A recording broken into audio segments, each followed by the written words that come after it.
नमस्कार, all India news मध्ये आपलं सरचे स्वागत. मी नजीर मुलानी, ऑल इंडिया न्यूज. साहेब, नाव काय आपलं? दिलीप गायकवाड, आदिवासी दलित संस्थापक, बहुजन विकास आघाडी, पालघर सरचिटणीस आहे. आज आपण उपोषणचा आजचा दिवस होता आपला, तर आपल्याला आश्वासन दिले. तर काय आश्वासन दिलं आणि स्थगित झालेलं आहे, तर काय तुम्हाला आश्वासन दिलेलं आहे प्रांत अधिकारी ऑफिसरांनी? काल माझं दुपारी RDC साहेबांबरोबर बोलणं झालेलं आहे. त्यांनी सांगितलेलं आहे की उद्या उपोषण तुम्ही स्थगित करा. तहसीलदार साहेबांशी बोलून तुम्हाला पत्र देऊन आणि ते कारवाई करण्यात येणार असल्याचं आम्ही त्यांना कारवाई करायला सांगतो.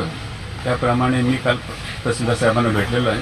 त्यांनी मला रात्री 8 वाजता पत्र दिलेलं आहे आणि त्याप्रमाणे आजचं आंदोलन स्थगित केलेलं आहे. आता जस्ट मी प्रांत साहेबांना भेटलेलो आहोत की ते दोन्ही सर्कलनी उत्खनन झालेलं हजारो ट्रक आणि कोट्यावधीचं महसूल शासनाचं बुडून आणि महसुलाची चोरी झाल्याबाबत ही शासनाच्या निदर्शनास आणून दिलं आहे.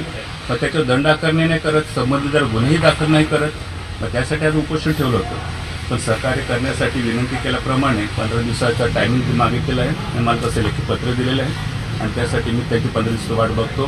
पुन्हा मी ह्या कार्यालयासमोर आमरण उपोषण करीन आणि त्या दोन्ही मंडल अधिकाऱ्यांना, सुशांत ठाकरे मंडल अधिकारी मांडवी आणि अभिजित भगाडे मंडल अधिकारी पेलार यांच्यावर निलंबनाची कारवाई करण्यासाठी माझी मागणी कायम राहील.